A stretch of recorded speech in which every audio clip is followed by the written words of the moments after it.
Hi, it's Dr. Fox, and I wanted to talk a little bit about menstruation. So the difference between what a typically normal cycle looks and feels like and an abnormal cycle. So we call the first day of menstruation, so the first day that you begin bleeding, day 1. So a cycle length is usually between 27 and 32 days in length. Anything outside of that could be a hormonal imbalance. So the first day that we bleed, we will usually be bleeding for about 5 days, and you don't want to be using any sort of super pads or super tampons after day 1 or 2. Otherwise that could be flooding. If you're over bleeding at nighttime and flooding through, this is really not a good sign and can be a sign that your liver isn't processing your hormones, particularly estrogen, very well.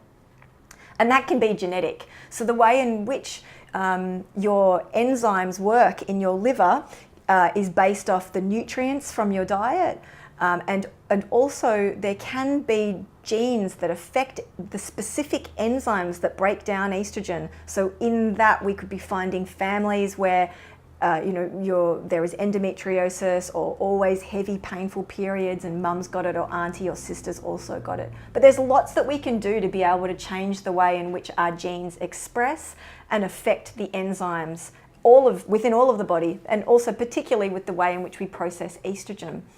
So if you are flooding and your menstrual flow is too heavy, or you're bleeding for more than 5 days, then really go and seek some professional help about it.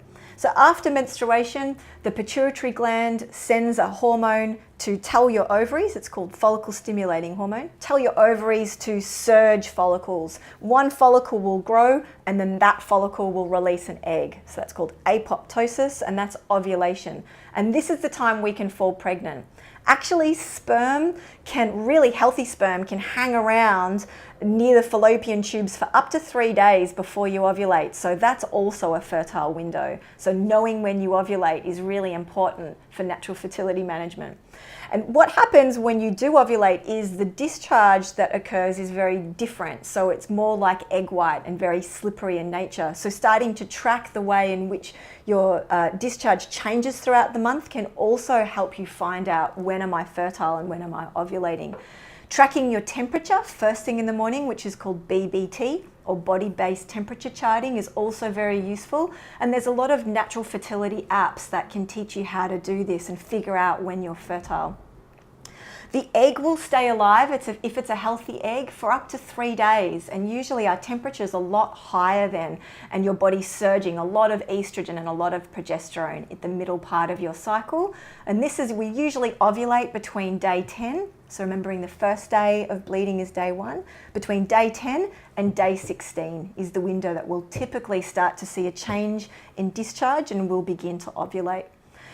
Once the egg has kind of died, then what happens is that the pituitary sends out another hormone that keeps all of the endometrial lining to become very, very full. And if the egg hasn't been fertilized by sperm, then after 2 weeks, then all of that discharge, all of the endometrial lining becomes menstruation.